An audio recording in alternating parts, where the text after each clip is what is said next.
broccoli. I'm gonna move on to the house. Errol, President Trump weighed in on his White House lawyer Don McGahn meeting with the special counsel. What more can you tell us? That's right, the president is responding to reports that McGahn, over the past 9 months, voluntarily sat with the special counsel for interviews that totaled roughly 30 hours. President Trump tweeting that he allowed Don McGahn and all other requested members of the White House staff to fully cooperate with the special counsel, saying there's been no collusion or obstruction. Now, some saw this news as evidence that McGahn perhaps had damaging information that he would be able to provide the special counsel about the president's thinking that would be required in any obstruction of justice charge. But former Trump lawyer John Dowd tells CBS News that he thinks McGahn would be a good witness for President Trump, and the White House says both Trump and McGahn have a great relationship. All right, Errol Barnett. Errol, thank you very much. Tomorrow on Face the Nation, Margaret Brennan's guest will include former CIA Director and Defense Secretary Leon Panetta. A father in Colorado is expected to be charged on Monday. He's accused of killing his pregnant wife and 2 children. It comes as we're learning new details from court documents filed yesterday, and our Carter Evans is following the latest developments. At a vigil outside the Colorado home, Chris Watts shared with his family, friends and neighbors are still coming to grips with what happened here.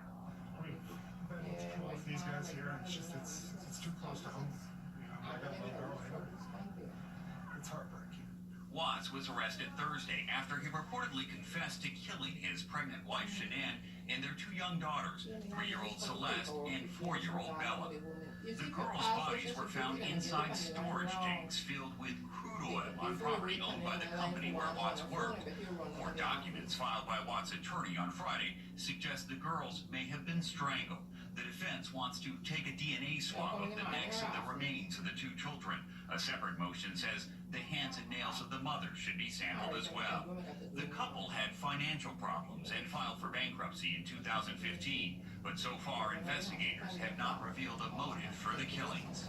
When you have a case like this, it's never one motive, it's never just financial problems. Former FBI profiler Mary Ellen O'Toole says Chris Watts' emotional state seemed off when he appeared on TV earlier this week. I'm just hoping right now that she's somewhere safe, and maybe she's there.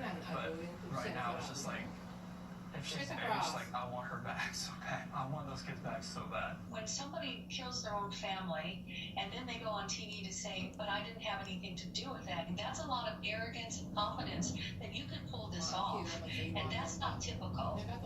A judge has sealed the affidavit explaining why investigators believe Watts killed his family, but it's expected to be made public on Monday, the same day the district attorney plans to file formal charges against Watts. Tony? Carter Evans for us. Carter, thank you. Nashville police are warning local residents to be on guard as the search for 2 suspected killers intensifies. Other shootings in the same area of East Nashville over the past week have shaken the community. As Kenny reports, officials are trying to determine if the crimes are connected.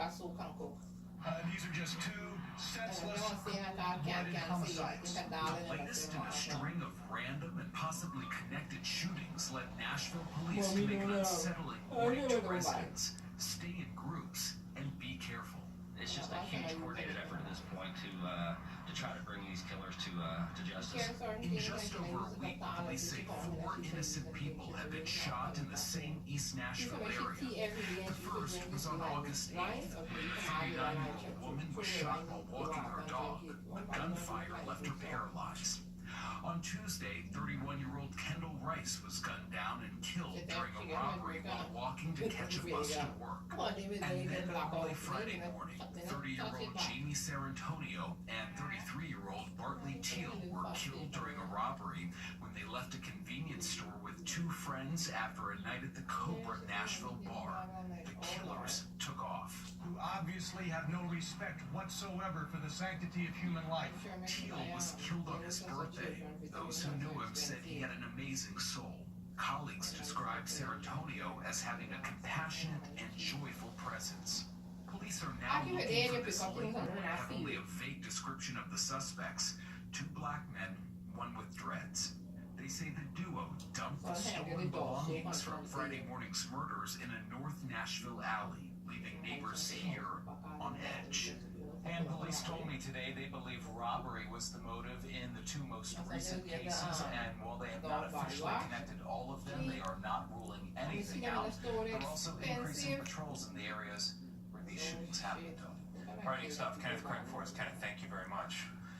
And these 7 counties in Florida are under a state of emergency for a toxic algae bloom that has killed thousands of marine animals.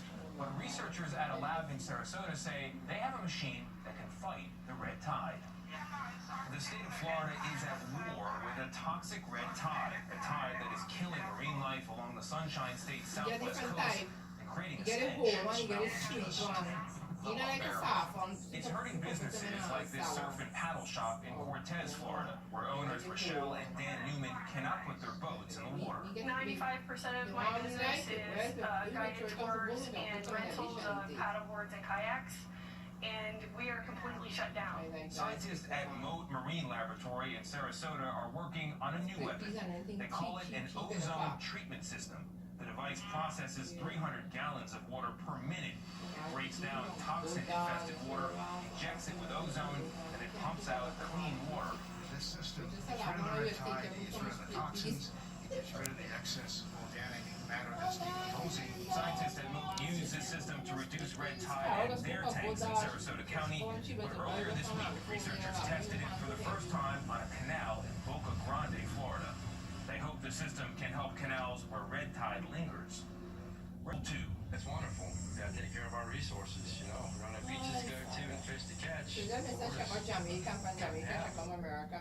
Scientists at Moat Marine Laboratory say testing at the site was completed yesterday afternoon. Water samples were taken and the results will be processed next week. Aretha Franklin, Queen of Soul, will be laid to rest on August 31st. Franklin's publicist says a private funeral will be held in the late singer's hometown of Detroit. Public viewings will take place August 28th and 29th at the Charles H. Wright Museum of African American History. Franklin died Thursday at 76 after a battle with a form of pancreatic cancer.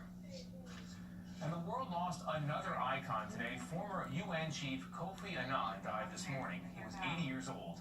Flags outside the UN headquarters and around the world are lowered in his honor. Now, Deborah Patta has more on how the world is remembering a gentle leader. He was one of the most enduring and recognizable world leaders. The soft-spoken diplomat from Ghana who became the first black African to head up the United Nations. During his 10 years at the helm of the UN, Kofi Annan won global acclaim and a Nobel Peace Prize, but he also presided over one of the darkest periods in the organization's history. He was head of the UN peacekeeping force when 800,000 people were slaughtered in the Rwandan genocide, and he was criticized for not doing. Do we ever learn? Is it in our DNA to keep fighting each other? But former President Barack Obama said he embodied the mission of the UN like few others and never stopped his pursuit of a better world. Annan seldom lost his temper and was renowned for his mild-mannered diplomacy and modesty. Asked how he would like to be remembered. Well, I hope that it will be said that he made a contribution. Deborah Patta, CBS News, London. Coming up, a new study finds some breakfast food contains a